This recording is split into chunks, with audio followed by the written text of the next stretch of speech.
All right. Okay, so just a quick overview of our meeting here. Today, do some welcome and introductions. I have a guest speaker who will be speaking up front. It's Mike Howard from the University of Oregon Institute for Policy Research and Engagement. So they're the ones who have a FEMA grant that are doing a vulnerability assessment down in Coos Bay. And so I've been talking to Mike a lot about vulnerability assessment methods, and that's what we're going to try and adapt for our process up here. So we're trying to replicate a lot of that work and leverage it down in Coos Bay and see kind of what works and what doesn't work and how we want to tweak it. And then maybe eventually we're going to be doing that in the rest of the coastal jurisdictions, funding and staff capacity dependent. So then after Mike, we're going to talk a little bit about that vulnerability assessment questionnaire that I sent out in the meeting briefing. See if anybody has any tweaks to it, any feedback to it, to how we can improve it. And hopefully then we can start sending that out to our participants in the next week or two. Then we'll talk very briefly about planning our listening sessions, which will come after the questionnaire, when we'll be informed and shaped by that questionnaire responses. And then just a quick review of the summary feedback that was in the meeting briefing from our Jamboard exercises, just to see if anyone has any feedback or any tweaks there to how that might be represented and included. And then open discussion for good of the order. Any more talk about tsunamis, or I'd like to hear about your experiences with the snow a couple weeks ago, since we haven't met since then. But anything else that you think is important to keep in mind moving forward. And then once we're done, we can adjourn. And a quick reminder too, don't forget, as always, fill out your time tracking spreadsheet that I sent out to you. So your meeting time, anytime talking to me in Zoom meetings, anytime answering emails or reviewing documents, just keep track of that so we can report it back to NIFWIF at the end of the year. All right, well, let's go around real quick then and do some introductions. I'm going to throw first to Mike, our guest speaker, and have him introduce himself, and then we can go around to everybody else. So Mike, why don't you go ahead? Yeah, good morning, everybody. Michael Howard with the Institute for Policy Research and Engagement at the University of Oregon. I'm the director of the Oregon Partnership for Disaster Resilience.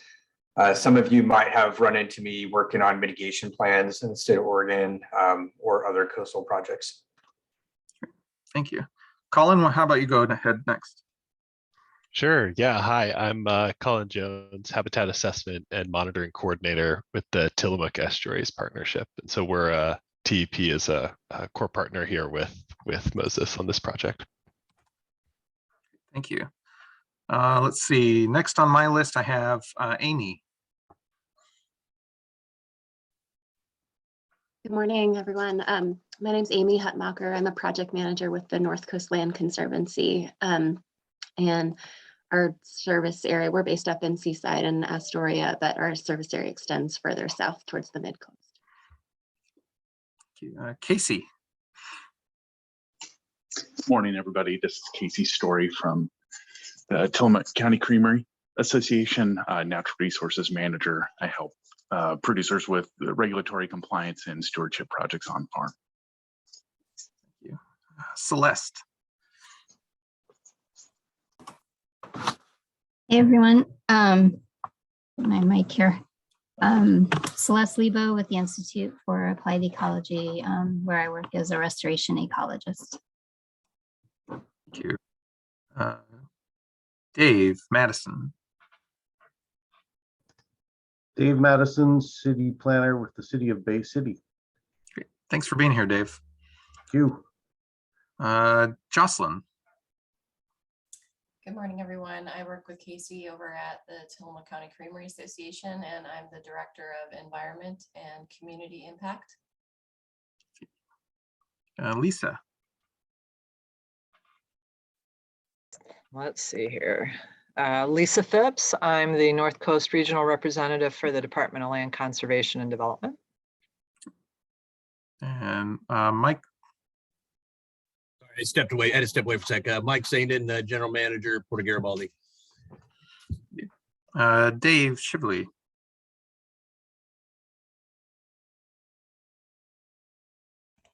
Sorry, that's Shively. Oh, sorry. Dave Shively with the Nestucca, Nesquin, and Sand Lake Watersheds Council. Sherry. Sherry Vick from the Tillamook County Soil and Water Conservation District. And Zach. Zach Mallon, the Lower Nehalem Watershed Council Coordinator. All right. Thank you, everybody. Let's see here. All right. So let's go ahead. So Mike's going to talk to us for a little bit about the methods that we're trying to adapt. And so I thought it'd be good for you all to hear from him, just kind of an overview of the process, and maybe ask him some questions to clear up anything that you need to understand better, so that we kind of had a better sense of what it is we're trying to do here in the next couple months. So let's see, but before we do that, to do kind of the same thing myself, just to point to where we're headed here in the next couple months. So of course, right now, we're developing that vulnerability assessment survey, and we're going to be hoping to deliver that to our stakeholders here in the next week or two. And we'll talk a little bit about that later in the meeting, about who we're sending that out to. But I thought I'd throw up here, this is my suggested time window for that, and we can talk about that as well, to see if anybody has any thoughts about when that should occur and how long it should be. But I'm thinking right now, give people 2 weeks starting on the 31st. And then in the February meeting, which is on February 16th, we can review some preliminary responses to that, which we're then going to use to develop and shape our listening sessions, which will be sector specific. And so in that February meeting, we're going to review those listening session questions, the scoring methods that we think we might be using for those responses. And then the results from the survey and the listening sessions, of course, constitute our vulnerability assessment in large part. And these are going to be used to inform and understand local vulnerabilities and the resilience needs for Tillamook County estuaries, so that we can begin to develop and evaluate actions to address them. And that's going to be our phase 2 of the process. So our participants, which includes all of you and many other folks that we'll be inviting, will be invited back later in phase 2 as well to participate in, adaptation action workshops. And this is where they're going to review the menu of adaptation actions and strategies that we're going to develop throughout phase 2, based on the vulnerability assessment results here in phase 1. Also looking ahead to the next few months, we're looking to have a draft of our phase 1 deliverable produced after the listening sessions. So we're going to need to, I'll need from you review, comments, feedback on that draft when we start to develop the pieces of that. You've already seen bits and pieces of it in the meeting briefing documents, such as the summary of our Jamboard results this month. And we're going to include other components in that first draft deliverable, things like context for estuarine resilience in Tillamook County, summaries of all of your feedback and the feedback from the vulnerability assessment efforts, and so on. So that's what we're going to be reviewing in February, March, April, so that we can kind of have a well-drafted, shaped phase 1 product. So that's kind of where we're headed. So I'm going to throw to Mike now, and he can talk a little bit about these methods. So Mike, I'm going to stop share, and if you have something you want to share, you should be able to now. Great. Hopefully this will work. I've got some slides. I think you guys are seeing the slideshow now without the notes. Is that correct? Yep. Okay, great. So my hope today is to give you a bit of background of the assessment that we chose for Coos Bay. Please interrupt me as I'm going through to kind of get clarification from me. I'm going to start with the assessment that we use as our template, which is one that we developed for a Eugene Springfield assessment back in 2013, 2014. And then I'll inform you why we chose the method that we used in Coos Bay, which differs a bit from what we did in the Eugene Springfield area. So my understanding is Moses has shared this slide or this graphic with you at some point in the past. The slide is very complicated. I'm putting into the chat a link to the document that this appears in and some of the content of today's presentation. If you want to look at it, it's that URL at the bottom. Actually, what's on the bottom is different. Sorry, I put the wrong one there. To start with, this is a diagram of how we did the Eugene Springfield risk assessment, showing the stuff on the left are the primary things that we did within our survey and listening sessions in Coos Bay. And I'll have subsequent slides here that point out what we did there. I'll jump to those now and maybe we can come back to this later.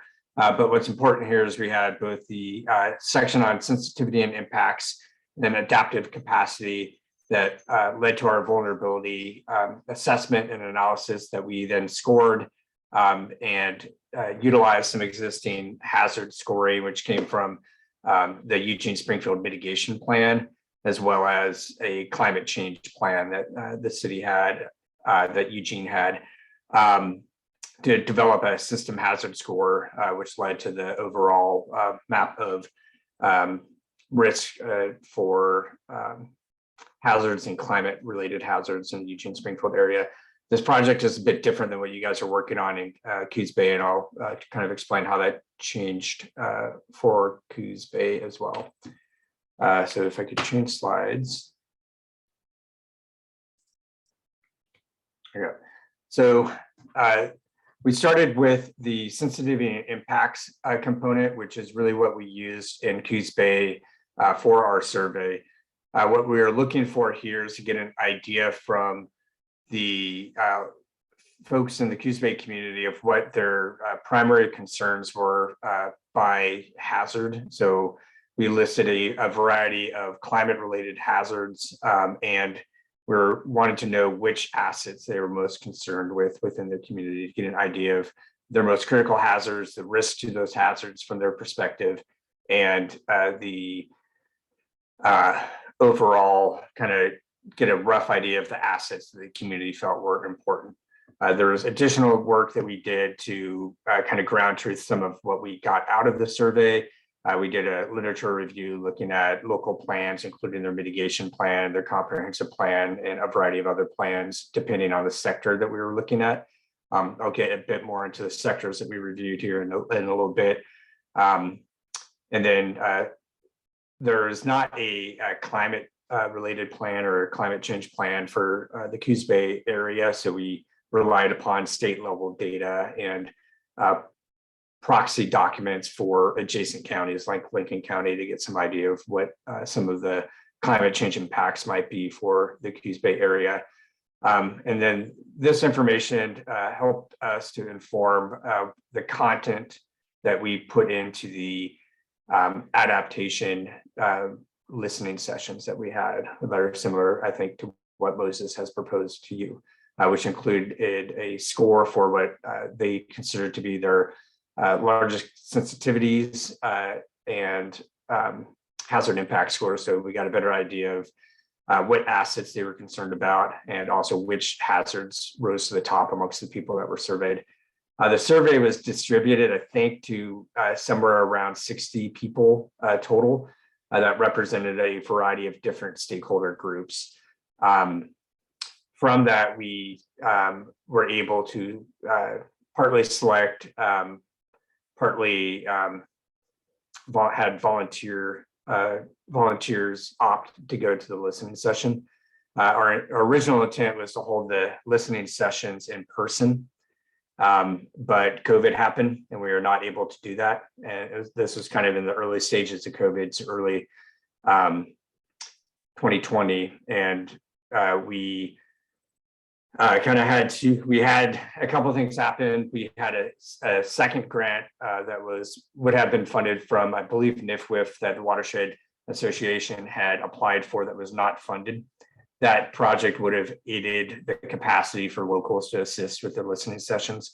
That did not happen. So we were scrambling to find out how to find a way to fit in the listening sessions under the constraints that we had, both in the capacity to meet in person and also just a budgetary issue.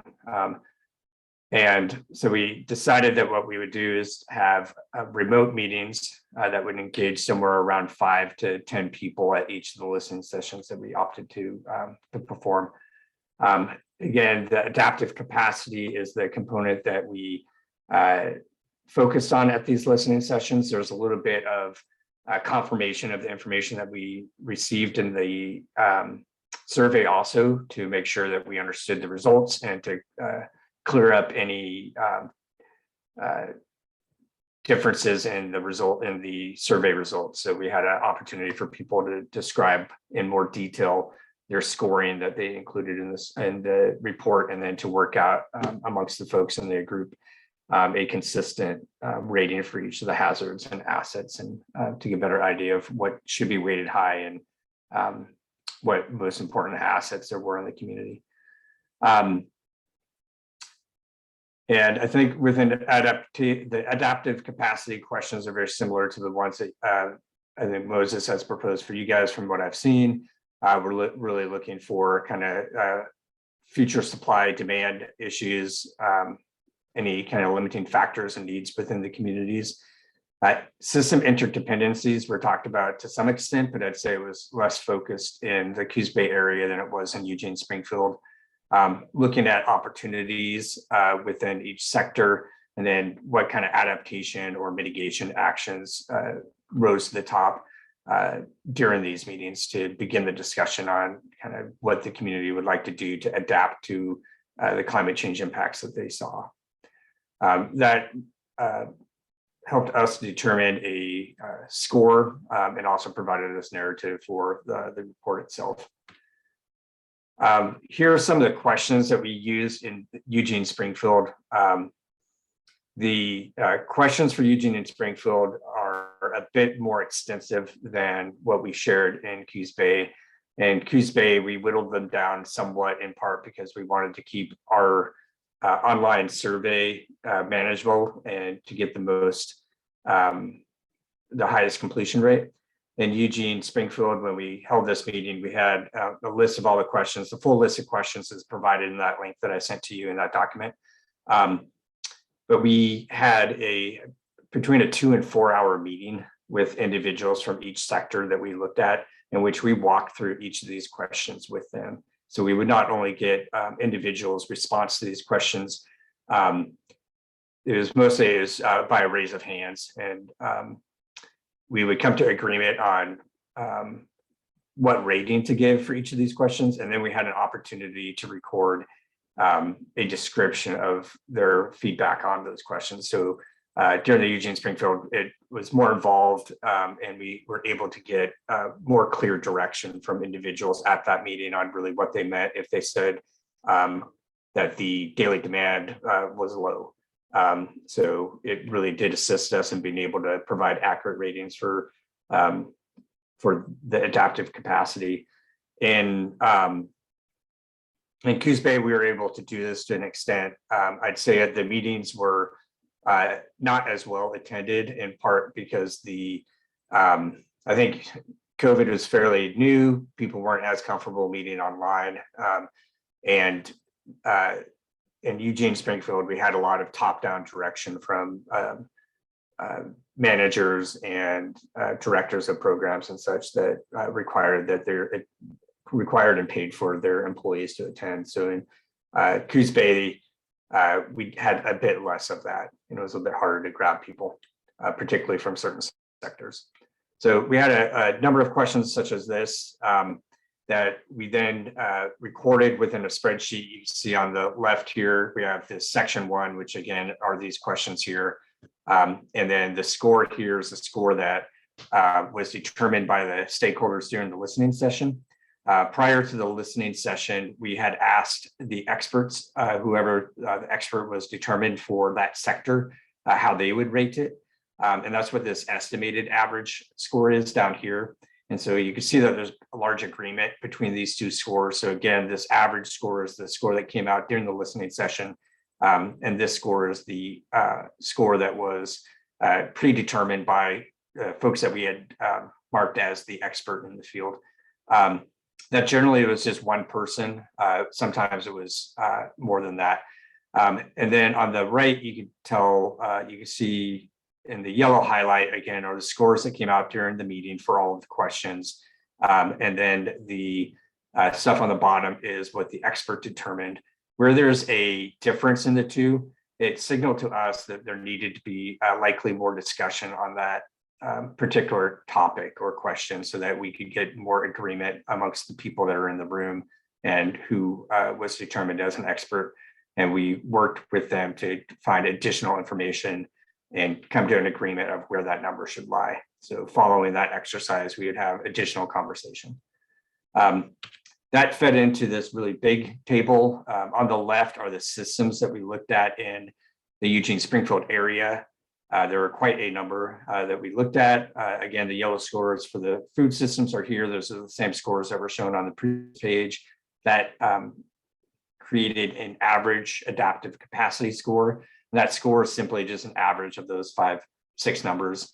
And then we had this final question, which was a question asking for additional information and how people would rate their overall adaptive capacity, given the information that they had just provided us.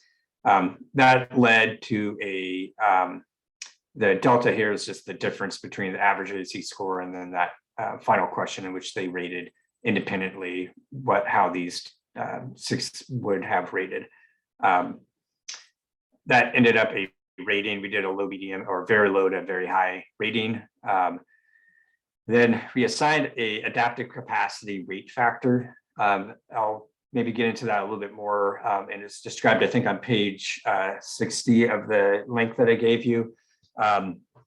The weight factor, you would have a higher weight factor if there's lower adaptive capacity. So you see the numbers getting higher as you get into that very low adaptive capacity rating. That was simply to rate that system in relation to other systems. If they had lower adaptive capacity, we wanted to make sure that they were highlighted, and there's some way of emphasizing the impact that climate change might have upon that sector.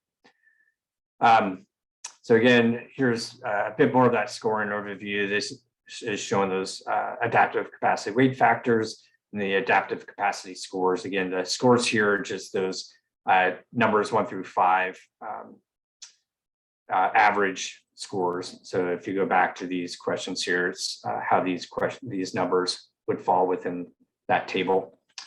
So again, the lower score would mean a lower adaptive capacity, and the weight factors are higher for those scores. I'm going to skip over these. I think we utilized similar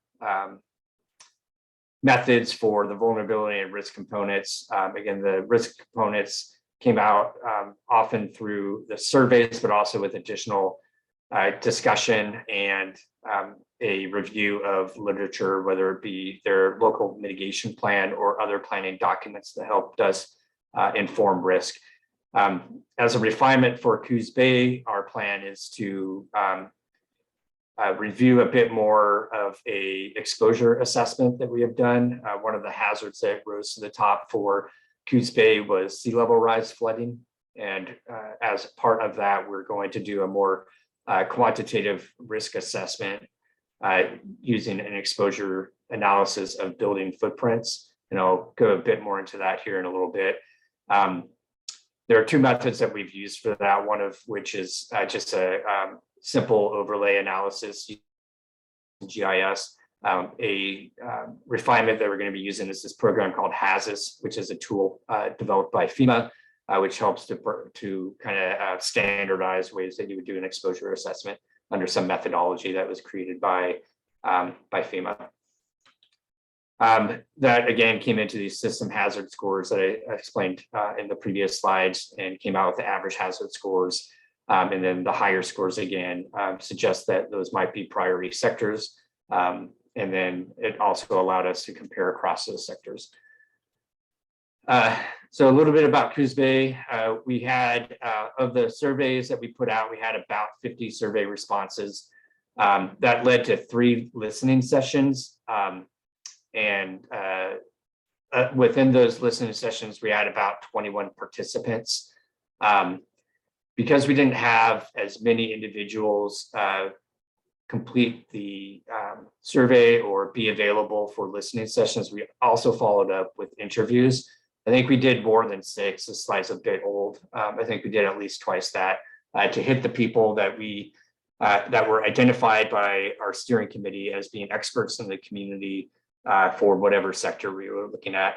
The areas that were harder for us to reach included the folks who represented the built infrastructure community, particularly ODOT and Public Works for the county, and also the economic or business community was a bit harder to get to come to the table for these exercises. There was a member, a couple members, one from an economic development group, and then someone from the International Port of Coos Bay who were on our steering committee. So we did get their voices, but trying to reach out and get more folks from the business community has been a bit of a challenge.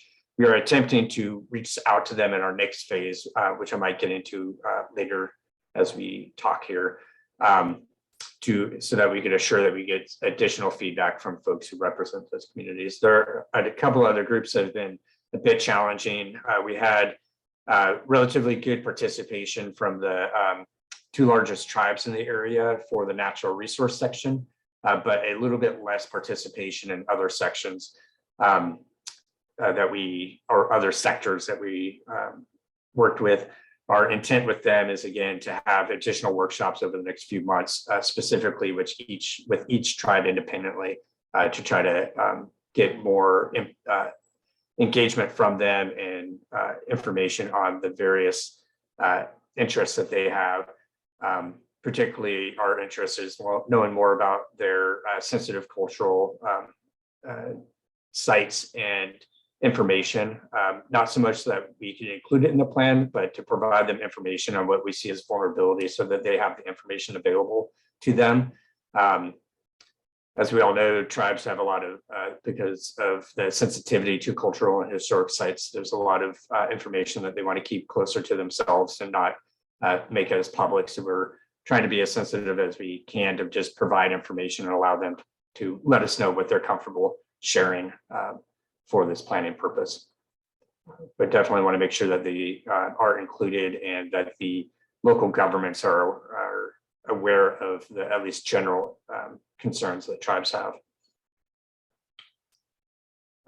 So during our process, the state of Oregon also came up with this, with their adaptation framework for climate change. They created 6 unique sectors within their framework. On the left, I have put in bold the areas that we have touched on to some extent within the Coos Bay planning process. Really, I'd say, as described, the cultural heritage piece has been hit on a little bit, but not as much as we want. And same with the economy. We're hoping that over the next several months, we'll have more opportunities to engage with folks in those 2 areas. We have followed up with a variety of different local organizations to make sure that we have information for the social systems and our public health. It kind of overlaps with our social system review, but really we haven't gotten that deep into public health either. But we've had greatest participation within, I'd say, the natural world and built environment areas up to this point. So this is a rough diagram of the process that we use in the Coos Bay area. Again, on the left are the primary listening sessions that we had. The infrastructure industry community, which included business representatives, were conducted through interviews rather than a listening session. And the built components of the built infrastructure were also included within the planning listening session. And then for each of these listening sessions, we have done follow-up interviews with other experts that were not able to attend those meetings to get information on specific assets that might have been a concern. Some of them included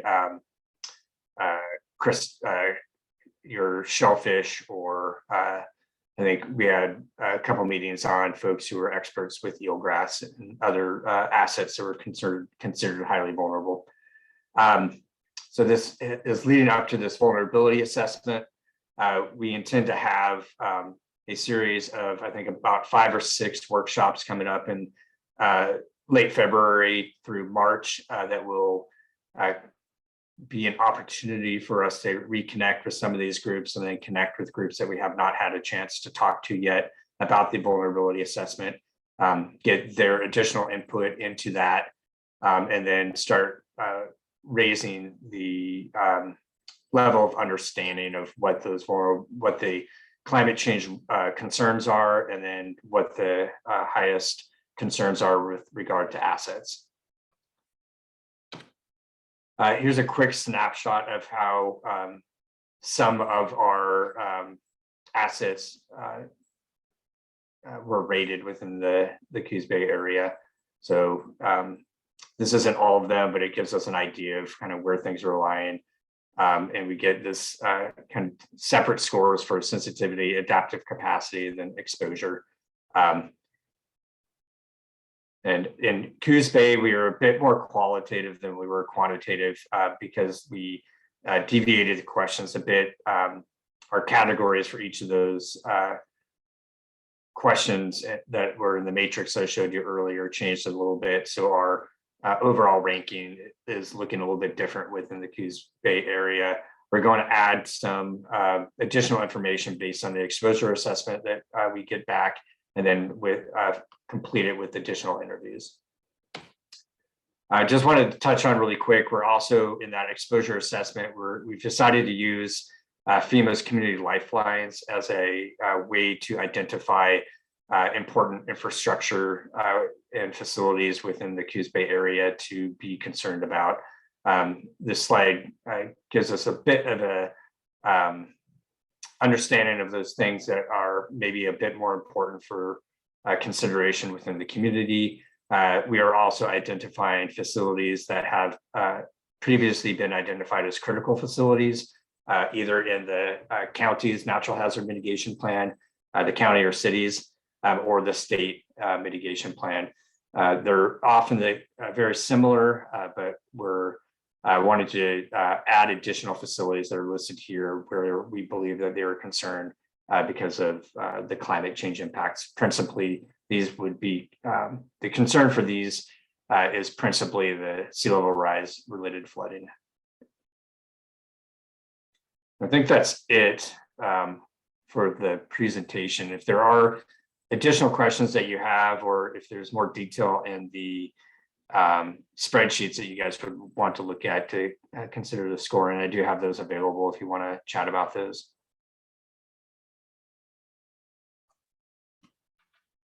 Great. Well, thank you, Mike. I have one question for you, Mike, just to kind of get things going here. How did you choose your experts? You were talking about comparing the response average scores to expert scores. And so what was the thought process behind that? Yeah, both in Eugene and in Coos Bay, there were the project leads and the steering committees helped us to identify individuals in the community that were experts. So some of these folks resided within Coos Bay. Some of them are state or federal level officials or agency leads that were identified by folks. So depending on the sector, that's how we did it. So. Thank you.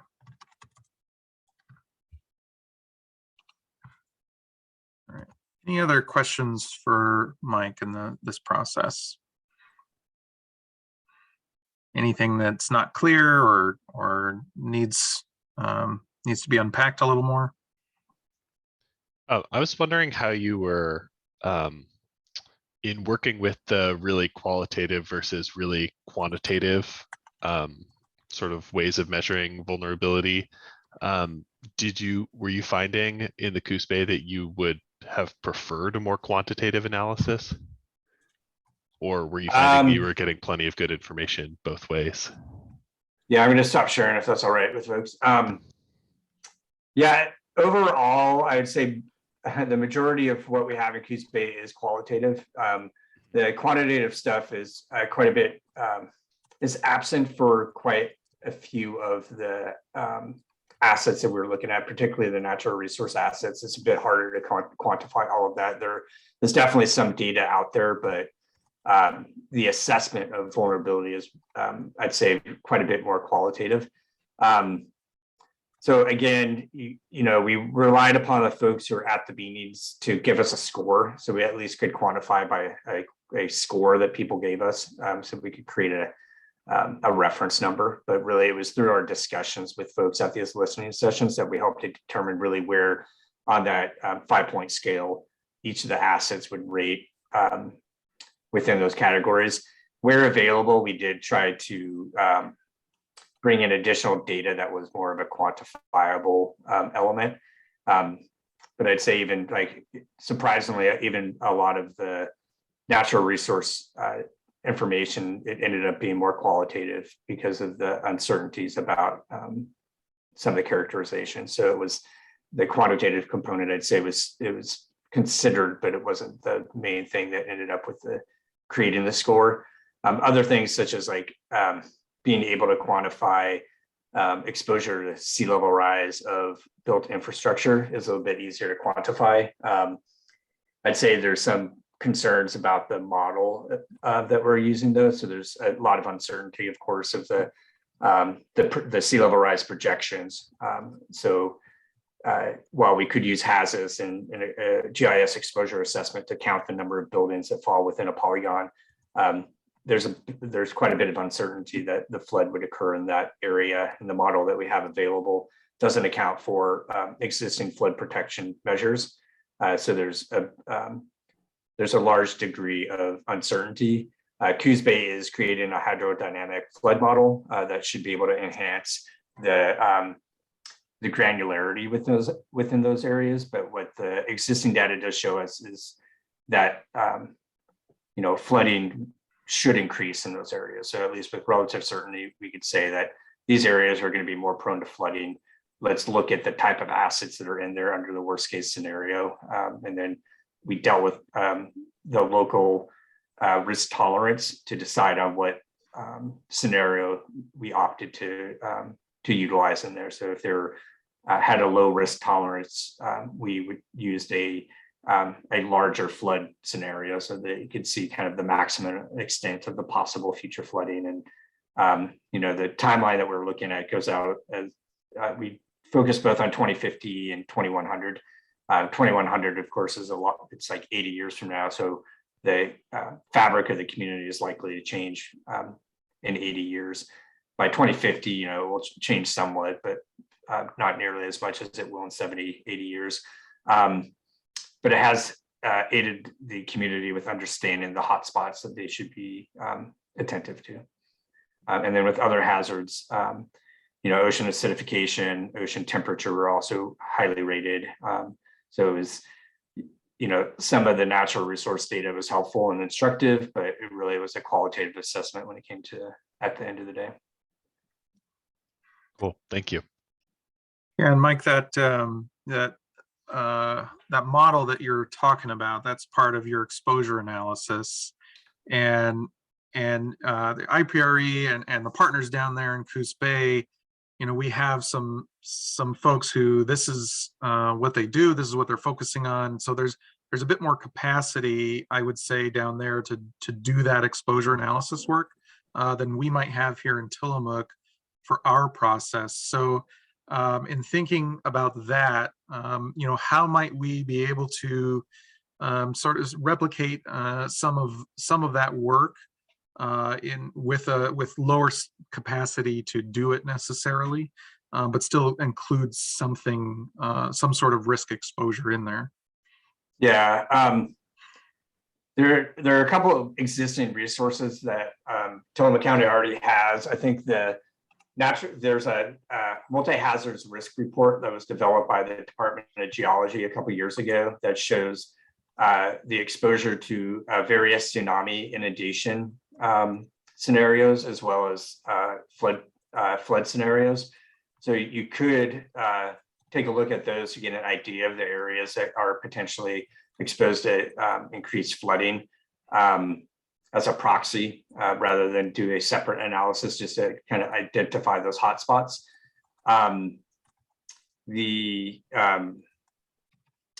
I think during that period of time too, the Oregon Climate Change Research Institute might have come up with a future climate projections report for Tillamook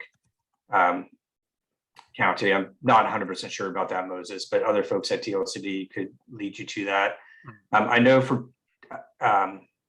Tillamook, the OCMP DLCD report that shows sea level rise is available for Tillamook County. It's using the same the same flood scenarios that we utilize. Just their granularity is a little bit not as focused, so you won't be able to get the detail that we will potentially get in Coos Bay. But without being able to do the exposure assessment yourselves, I think those resources could at least provide you some idea of what is possible. My recollection is there's also a North Coast pilot sea level rise adaptation plan put together by the Oregon Department of Transportation. I'm pretty sure it includes Tillamook County, but I can't guarantee that. It may have just been Clatsop County, but I'm not 100% sure. Thank you. Any other questions? I had a question about how you were talking about like community identified experts, and I was wondering how the responses from those experts compared to the more general responses you received, if they were in line or. Yeah, in Coos Bay, they're generally in line. I think the areas that we had more difficulty finding experts, or at least getting expert opinions, were in the more economic sectors and in cultural heritage. So we're going to be trying to enhance those more in the coming months. So I'd say trying to find experts in those communities, if you don't have them, could be a challenge, and getting them to the table. I think particularly when we were doing this again, COVID was ramping up. Everyone was dealing with how to their own personal crises at the time and didn't have as much time to devote to it. And we're really hoping that now that we're hopefully kind of coming out of COVID, we'll have some opportunity to engage with them a little bit more. But even some of the representatives on the steering committee had to pull back because they were dealing with how to focus their attention on COVID related matters where they work. So in large part, I mean, they were very similar within the Coos Bay area. So, and then I'd say Eugene, Springfield, they're for the most part are fairly similar. There were some areas that were identified that were a bit different, and I think that has to do a lot with the type of folks that you have in the listening sessions and what components of the how their jobs relate to the question. People were a lot more focused on things that were more relatable to their job than they might be to things that fell outside of that. And in those areas, I'd say the stakeholders who are invited might not have had enough information. And then through the conversations that we had in the listening session, gaps were identified and people were able to come to agreement. And if areas where we felt that there was still inadequate information, we would follow up with the groups with data that we gathered after the meetings and then try to get to agreement then. Thank you. But we tried not to keep a large gap. We wanted people to have enough information to make an adequate assessment. And so, generally it was just the experts were in the room when we did the listening sessions. And so they were able to communicate to others in the room from their perspective on why they rated it. Okay. And sometimes it would flip and the expert's opinion would sway and we'd go closer to the stakeholder opinion. So as you know, like people who are working on the ground sometimes have more experience than those who are the identified expert, so or more information. So Thank you. Yeah, I was interested in like how do you bring those two if they are differing views together? yeah. Thanks, Amy. All right, any other questions for Mike? Looks like Dave has a question. Yeah, thank you. Thanks. Given that COVID was coming on as you were involved with the Coos Bay work, did you try to leverage, I might have missed this, but did you try to leverage what people were experiencing with the pandemic and its impact on community and on these different systems in your conversations?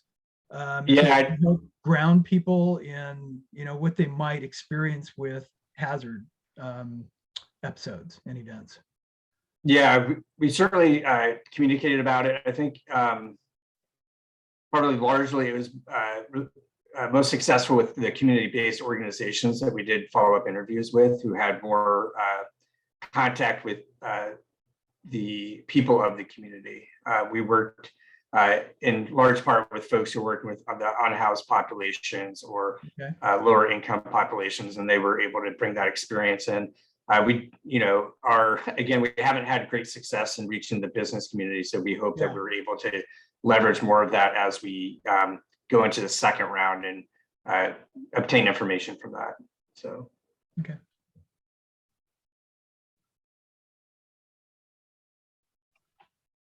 Thanks, Dave.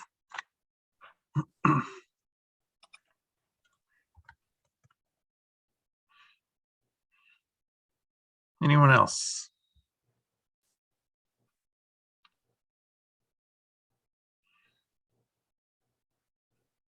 All right.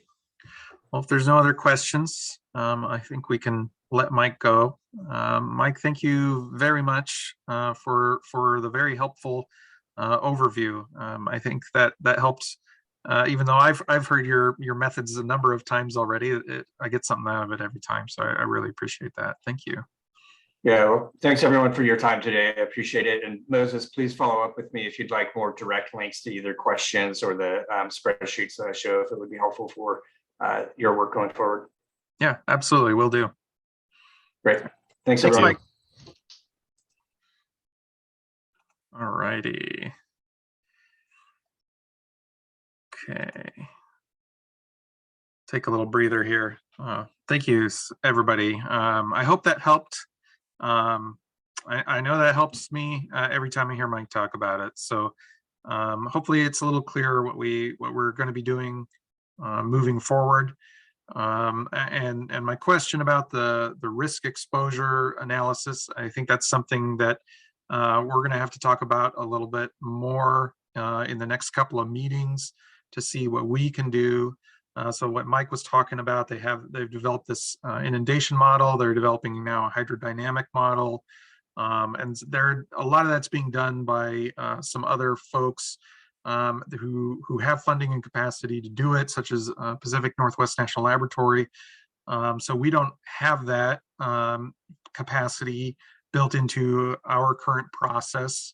But once Heather Wade's replacement comes on, that's something I'll be talking to them about to see what we might be able to accomplish given our tight timeline and our capacity at the moment. So I think at the very least, we can follow Mike's suggestion of summarizing some of the work that's already been done and using that as a proxy and a lead to give us some indication of what we can expect.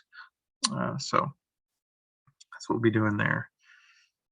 All right, so now I'd like to move forward and talk a little bit about the questionnaire. that I sent out in the meeting brief. So I'm going to actually switch screens here to that document, and you feel free to follow along. All right. So as you probably saw, there's not that many questions in the questionnaire. So the idea of the questionnaire is, one, establish a contact with our participants, get their attention on our process, and two, get that preliminary feedback from them that's really going to help us kind of narrow our scope down to where the major concerns are, unpack those a bit in our listening sessions, and then be able to use that work to, in the next phase, start to tease out what some potential solutions might be, connect that to maybe some work that might already be occurring or anticipated to occur in Tillamook County in the next few years, to develop that menu of adaptation actions that we will finalize in our final estuarine resilience action plan. So I'm just going to go through this question by question. I think there's only 8 questions or so, and just get your feedback on anything. And if there's no concerns about any of these, then that's great. We can move forward with that with the survey. So I apologize. I've been trying to get this up on a live. SurveyMonkey is going to be the platform we'll be using. And it's not there yet, but I think probably today or tomorrow we'll have that. I'm coordinating with some other DLCD staff to get that done. So I'll send that out to everybody via email once it's live, and everybody can kind of test run it and double check it and let me know if you see any issues that need fixing before we send it out to our participants. So we have an introductory page here. It'll set the stage and the context for the purpose of the vulnerability assessment and the kinds of information that we're trying to get out of them and why. Participant information. One of the things that I wanted to include was to ask them what their local estuary of concern is. So you may have noticed the questions aren't super estuary specific. I think what we're trying to do with the questionnaire here is, since this is kind of broad general feedback from them, I didn't want to focus too much on estuary specific issues, but rather focus really on the hazards. And then in the listening sessions, we can kind of start to draw those connections between, okay, well, if the hazard that you're concerned with is climate change or flooding, whatever it might be, where are we bridging the gap between that hazard and your resources, your assets, and how they might be affected in estuarine areas. And so that'll also keep that in mind when we're trying to identify stakeholders and people that we contact. That we're going to want folks that ideally are going to have those assets and resources in areas of estuarine influence. Moses? Can I ask? Oh, go ahead. You can go ahead, Dave. Okay, just really quickly, and me coming into this process later than others, did you discuss including Nescoin as a community that is adjacent to river mouth that really has some estuarine characteristics to some extent? I mean, it's tidally influenced at least. So, yeah, absolutely. And Nescoin is one of the communities that we identified early on to participate in this process. So they're already on my list of stakeholders. Yeah. Okay. Is it important to include them in this list? Well, they'd be in. This is the list of the estuaries, so they would be included in the Halem. Yeah. No. I'm sorry. Yeah, I'm sorry. Maybe cross wires there.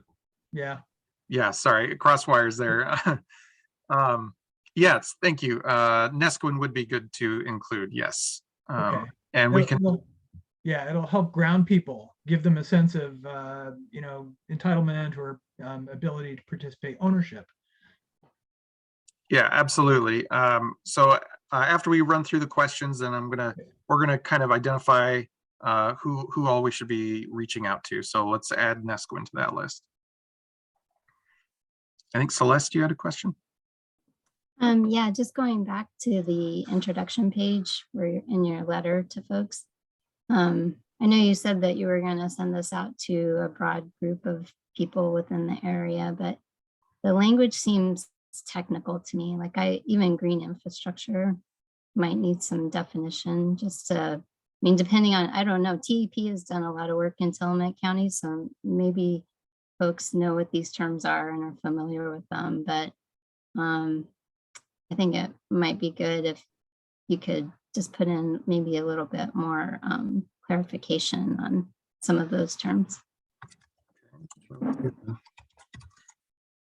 Yeah, and I can run this by a couple other folks at TEP as well who might have some thoughts on how we can make this potentially more accessible before we send it out. That would be great, Colin. Thank you. Any other thoughts? I'll sit here on the introduction language. I don't know if everybody's had a chance to look at it or not. But I did talk to Lisa Phipps about it a little bit. And so we worked through some of this, but it hasn't had a second round of review. So that'd be great to get feedback.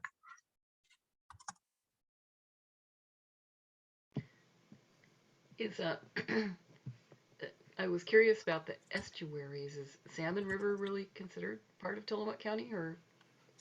Yeah, it's like right on the border, right? Okay. The north end of it is the county line. Gotcha. So there may be some areas there of estuarine influence and some assets or resources that people are concerned about. So I just didn't want to leave it out necessarily. Well, I know I've worked with people that live along that, north edge, but usually they're not included in stuff like this, so it's kind of nice. Trying to cast the net wide.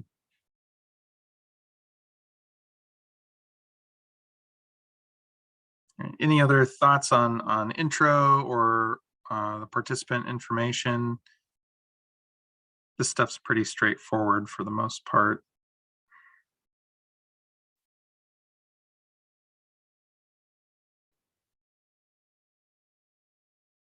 Okay. All right, I'm going to jump down to question 1. So question 1 is for them to identify the sector that most closely relates to their job duties or their organization as it relates to hazard planning. So these are some, we can tweak what sectors here are identified or included, or we can consolidate some of those. I tried to keep this list a little longer with the thought that as Mike was talking about, once they get to the listening sessions, that's when they kind of consolidated some of these and grouped them together. One, so they didn't have so many listening sessions, but two, based on response rate. So we might say, for social services, say we only get 1 or 2 respondents. That, we're not going to do a whole listening session just for that sector. We'll probably group them with something related, community centers, health services, these kinds of things, so that we'll be able to narrow this down later and save us some work. So wanted to make sure that I'm not missing a big one here, or that maybe I've split too many hairs or anything like that. Leanne. So what I don't see in here is our agriculture and maybe our forestry, unless you have that under industry and natural resources. Yeah, my thinking was that those would fall under industry for the most part, but certainly happy to call those out separately if people think we should. Well, it's kind of just part of the culture of Tillamook County, Yeah. is ag and forestry. Okay. Yeah, I agree. I think people would be able to find themselves better if it was identified. All right. I'm Yeah, putting I don't notes think here. that- I won't change it here, but Also, the commercial fishing industry. I mean, they might think of themselves as an industry, but they might not pick that out of this bullet list. okay.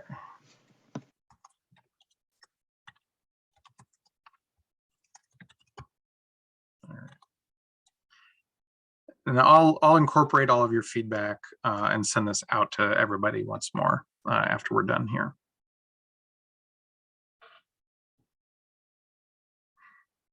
All right, any other thoughts on this? Is tourism land into one of these easily that I'm missing? Yeah, tourism, I envision business broadly tourism could fit under that, but if we should call it out separately, that's great too.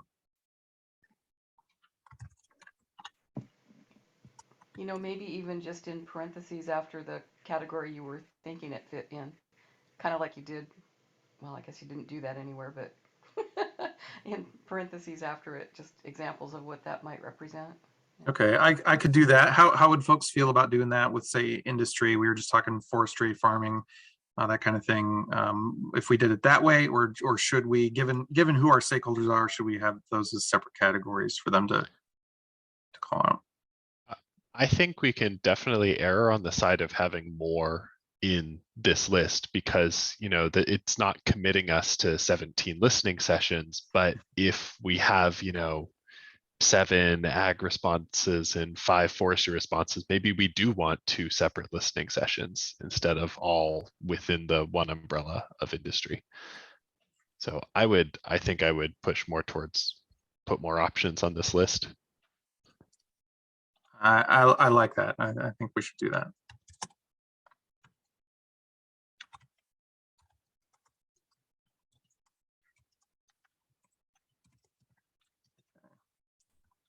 Any other sectors we should call out here?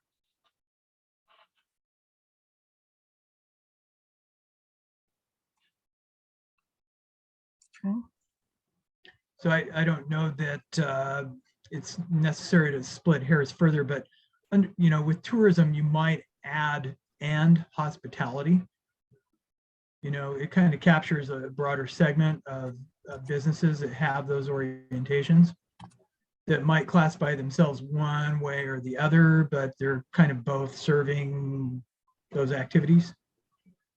Yeah, absolutely. Thanks, Dave. Okay. All right, then I'll have a page here with a graphic, has a map of Tillamook County estuary. So this is just to kind of prime people's thinking that when we're talking about hazards, to really think about hazards as they relate to areas of estuarine influence, and just to kind of narrow the scope of what it is we're really trying to get at in the long term here. And then, so questions, the remaining questions then will really focus on identifying some of those hazards and efforts people are making to address them. So question 2 is, what planning efforts, if any, has your organization undertaken to investigate, prepare for, adapt to, otherwise mitigate risks associated with any of the potential hazards listed below? So here we're kind of priming their thinking on some of the hazards that might be faced by their communities and organizations. So I separated these in chronic and episodic hazards. And, you know, some of these really might not have much relation to estuaries, but I did want to keep the focus more on hazards generally, so that we can really identify vulnerabilities. So, you know, here's some of the hazards I came up with. I think they're all pretty much what we would expect at any position on the coast. But I wanted to run these by everybody. See if there's anything that we're missing or need to explain further.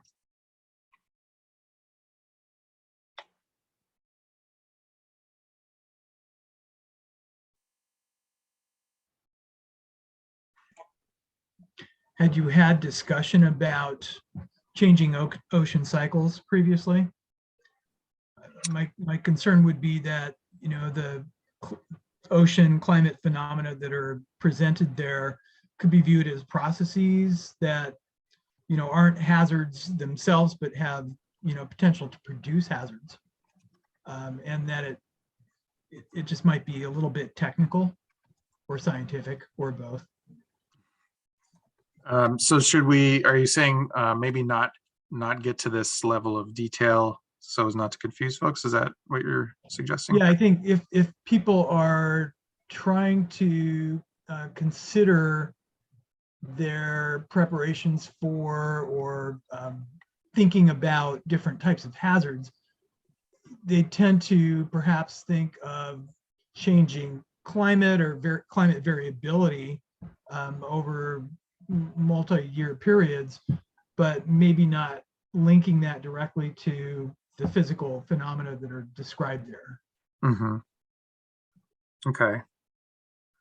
So I don't know if it's possible to restate this as climate variability. You're capturing some of that with some of the other hazards that are listed.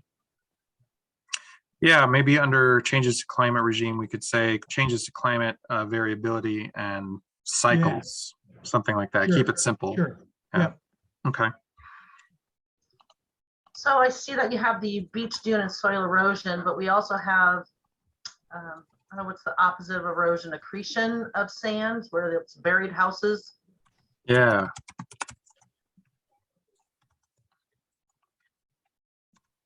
Yeah, that's a good one. Okay, I'll put that in here. Deposition. Yeah.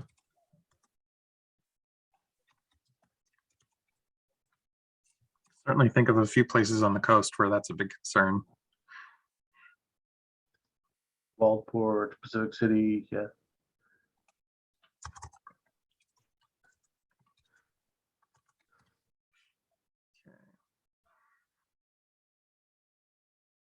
Any other thoughts here?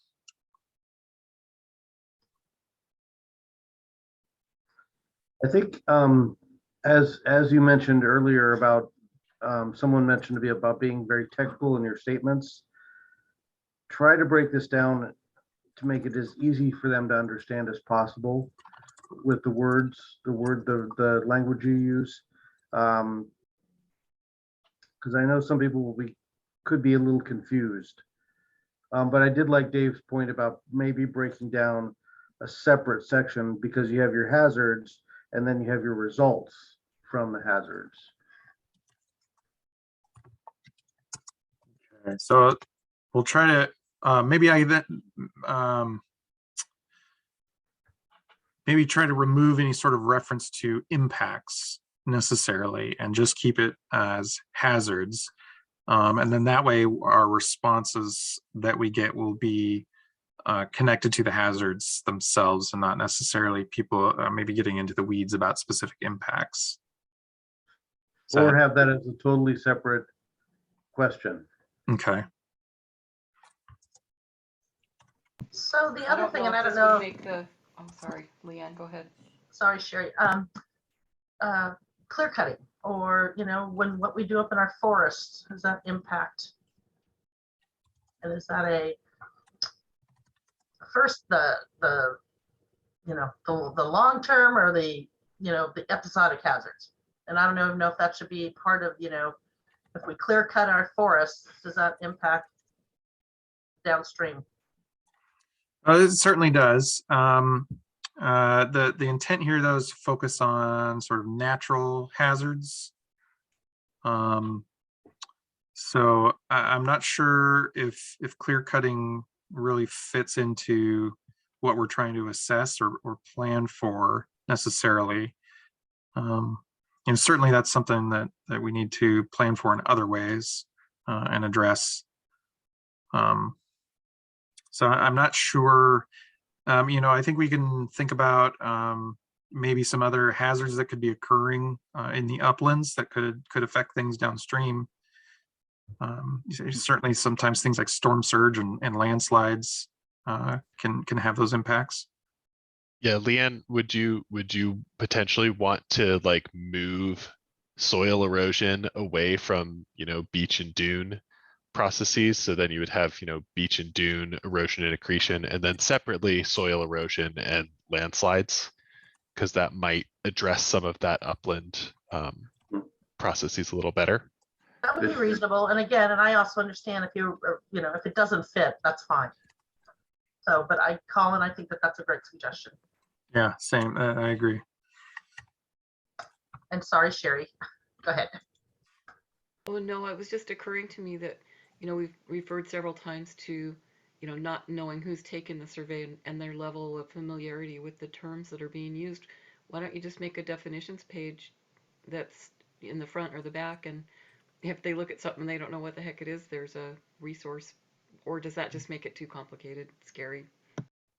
No, I don't think so at all, Sherry. I think that's a great idea. We can include that on maybe a second introduction page. Say, hey, just so you know, when we're talking about hazards, this is what the kind of thing we're talking about.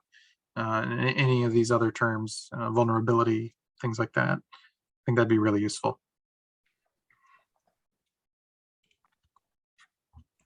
All right. Okay, I'm going to move on here to question 3. So what level of risk do you perceive the following current or projected hazards pose? Sorry, So- Moses. Yeah. I apologize. Can we go look at the episodic ones? I'll be honest, I was mostly looking at the top half of that list for this discussion. That's fine. Yeah. And I just want like a minute to look at this and see if I have any comments on this part too. Thanks.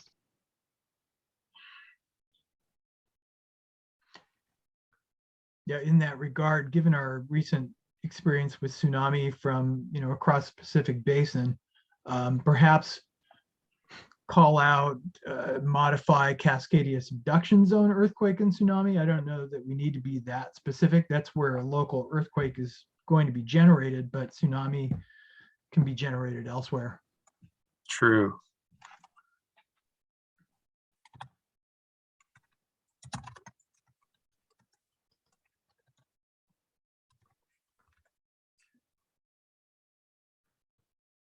And you might separate, just list earthquakes and then list tsunamis.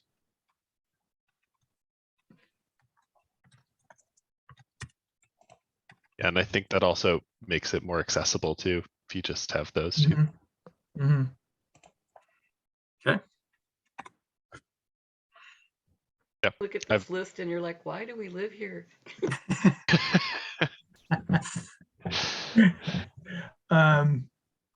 You have sewage overflow. We don't have power outage. It's a result of a hazard occurring.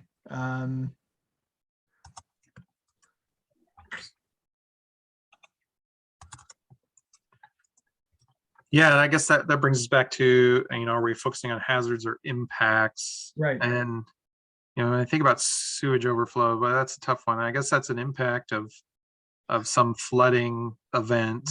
Typically, yeah. So yeah, maybe take that out and we can just include, some water table issues either separately or group it with one of the other kind of water related hazards. Because certainly there's a whole host of impacts and issues that can arise from water table issues and overflows of any sort. Yeah. Okay.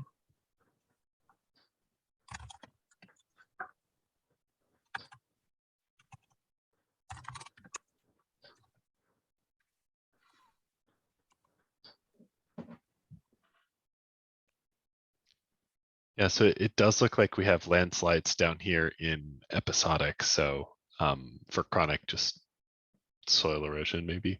Yeah, I'll do like a soil erosion and accretion together. Yeah. Yep.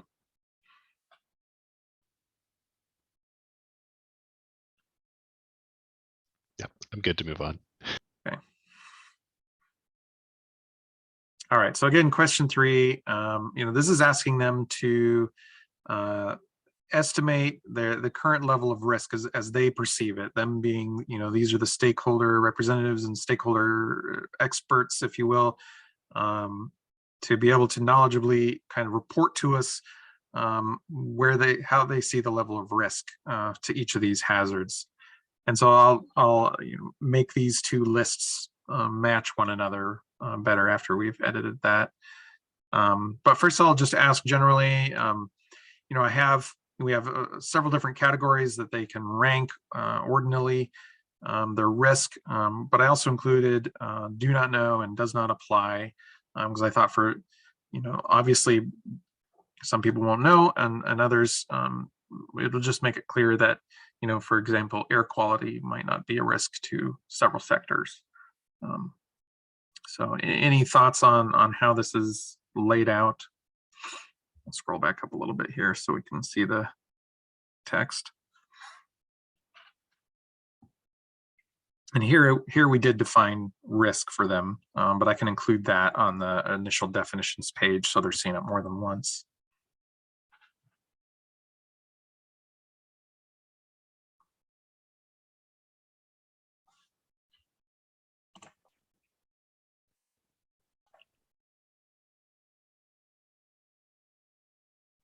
I think this looks great. Okay. I do too. I think that we have to balance it with how long the survey is, because if surveys are too long, people won't take them. Absolutely. I never take surveys unless I have to. I think that's just about everybody. Yeah, definitely trying to keep it short. That's why, it's only 7 or 8 questions. If you can raffle an iPad or something, that might help. Incentives make a big difference. They really drive up response rates. That's for sure. All right, well, I'm going to jump down to question 4 then, since 2 and 3 are pretty similar. So this is another kind of open-ended question. What assets or resources are most vulnerable to the hazards that you chose in question 3? And consider specifying the specific assets and resources, locations, how often they're impacted, current and projected, and in what ways they're impacted. So, that's a lot to include in a response, but we are trying to get some detail from them about these things so that we can help inform our listening sessions. But how do folks feel about how this is framed? So this will, I think the expectation here is that we'll get highly variable responses, but that this will help a lot narratively because folks might be able to call out, here is a specific thing that I have a lot of knowledge about, and, give as many details as they like. Yeah, and this really starts to help, the biggest hazards, resources, and assets of concern kind of bubble to the top. Do you think it would be helpful if we said, what are your top 4?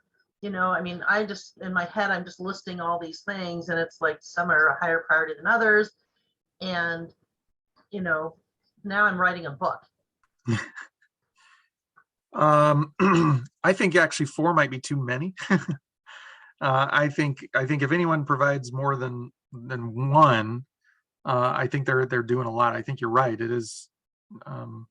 There's a lot to fit in there. So potentially, what is your highest priority asset or resource identified in Q3? Yeah, the sentence doesn't quite work as well that way. We could say, what are your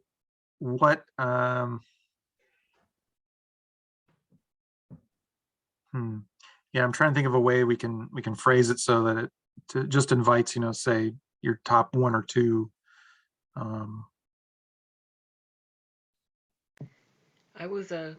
I'm thinking probably what Leanne's thinking, like if your asset is the road system, how do you pick one? It's vulnerable to a lot of these things, and they're all pretty equally disastrous. But yeah. Could you just make this sentence singular? Which asset or resource is most vulnerable? And then if they want to add more, they could. Yeah, we could do that. How do folks feel about that? I would feel better because then I would feel guilty if I didn't write a book on all I got the fire station, we have a wastewater treatment plant. I mean, it's like I would just start listing, and then I would get frustrated and I wouldn't fill it out.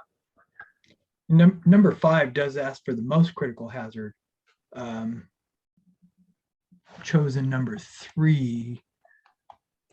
Yeah, so I think question 4 is about what asset is the highest priority, Right. and then question 5 is like, Where's the biggest risk? Yeah. Right. Yep.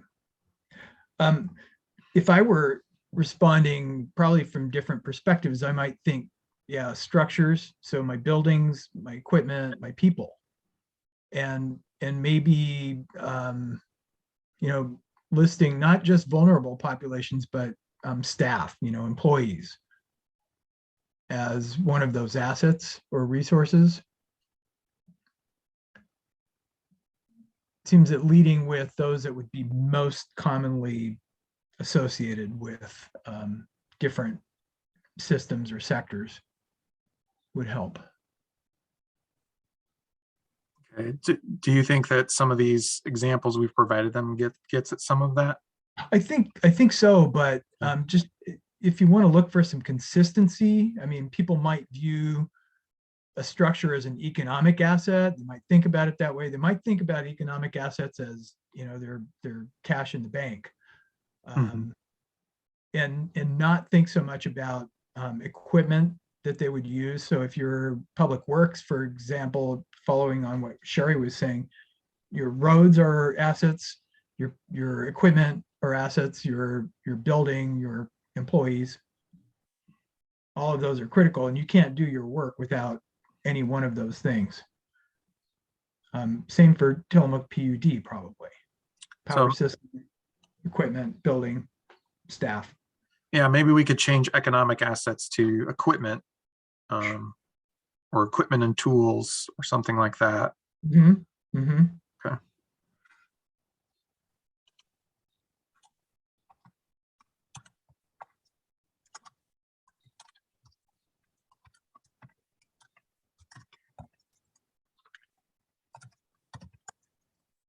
Okay. All right, so I'm not sure we landed on how to make the question either, how to limit the scope of what we're asking. So I think it was Celeste, you had a suggestion, just change it to singular. How do folks feel about doing that? I liked that. Well, I guess it depends on what you're just generally trying to get a feeling for what people are worried about, then I would leave it broad. But if you're really trying to narrow the focus to the one thing, although they might not be there in their head yet after the questions above. I guess we're trying to strike a balance between broad, but also not overwhelming them with having to provide such a lengthy response. Does that sound correct? What about like the way that you have the S in apostrophes after hazards? Like, could we do something similar with assets and resources so that it's like one or more, like kind of up to them? Something like I that. don't know if that, we could see what it looks like anyway. Yeah. Yeah. Okay, I like that. Gives people the choice. Yeah, we'll do something like that. I don't know how it would actually come across in it, but I would be very tempted to just add a sentence, you know, after where Q3 question mark, you know, feel free to answer in depth about one or broadly about several. Just, this is open-ended. This is for you to give what information you think is most critical.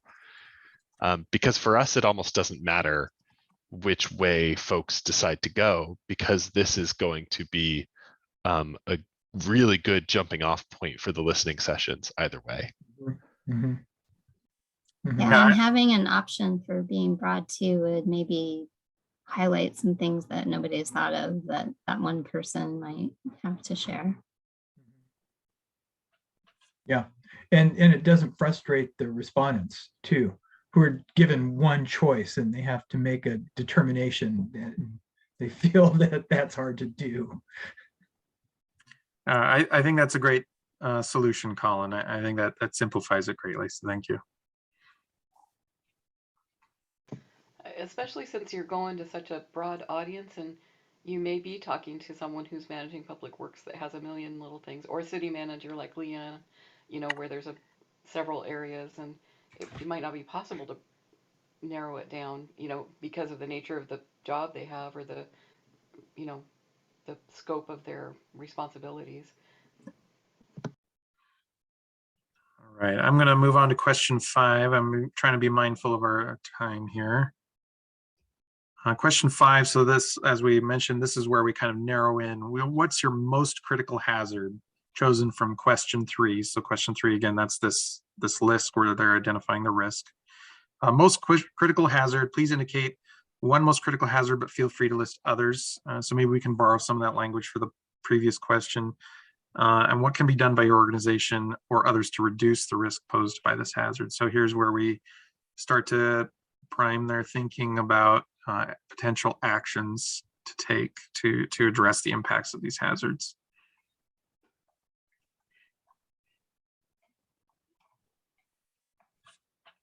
Any thoughts there?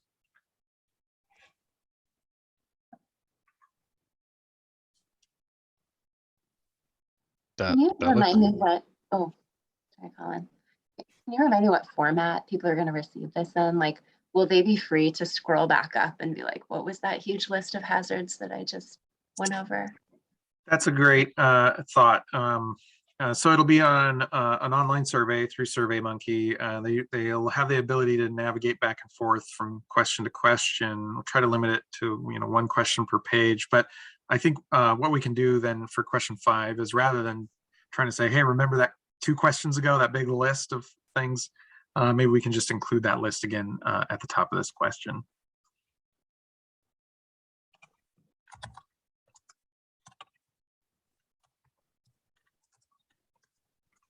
That's a great thought, Amy.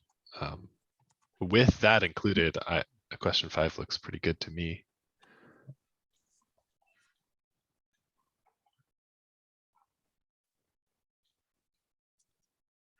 All right, question 6.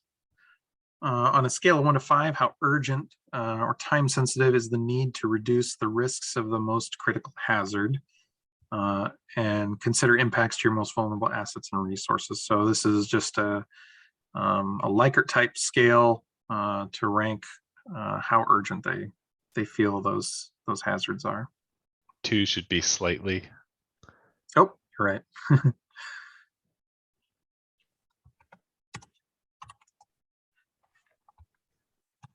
So Michael, is this, so they will have this list not urgent to extremely urgent for every single hazard in that long list that we had above? Is that what this is? No, it's follows from question 5 when they identified the one most critical hazard. And so now it's asking them to rank how urgent it is. So we can change. Yeah, most critical hazard identified in question 5. Yeah. Thank you. I sometimes will underline the key term, like most critical hazard, so the reader can see that more easily and they don't get confused. Yeah, that's a great suggestion. Try to remember to do that too. It really helps.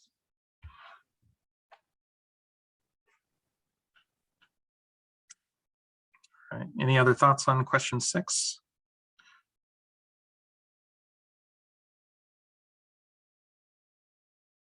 Okay, and then question 7 kind of follows from 6. It's asking for them to indicate specific time frame indicators for that risk. So just trying to get them to unpack that a little bit more, what the context for their sense of urgency is. I think it's the risk they chose in question 5, right? Because they talked about the timeline in question 6, but they chose the risk in question 5. Okay. Yeah. Sorry. Yeah. No, that's great. Thank you for catching these little things. So I'm confused by what time frame indicator might refer to. Is it like kind of the frequency of episodic nature of particular hazards, or are you thinking about how soon my organization ought to be thinking about addressing this hazard? Maybe a little bit more information would be helpful. Okay. So time frame indicators. So we could say, we could prompt them to say, consider, well, what you were just saying, consider the time frame for a particular risk or your ability to respond to it, or anticipated frequency of a particular hazard, things like that. So we can kind of add a second sentence there to explain that.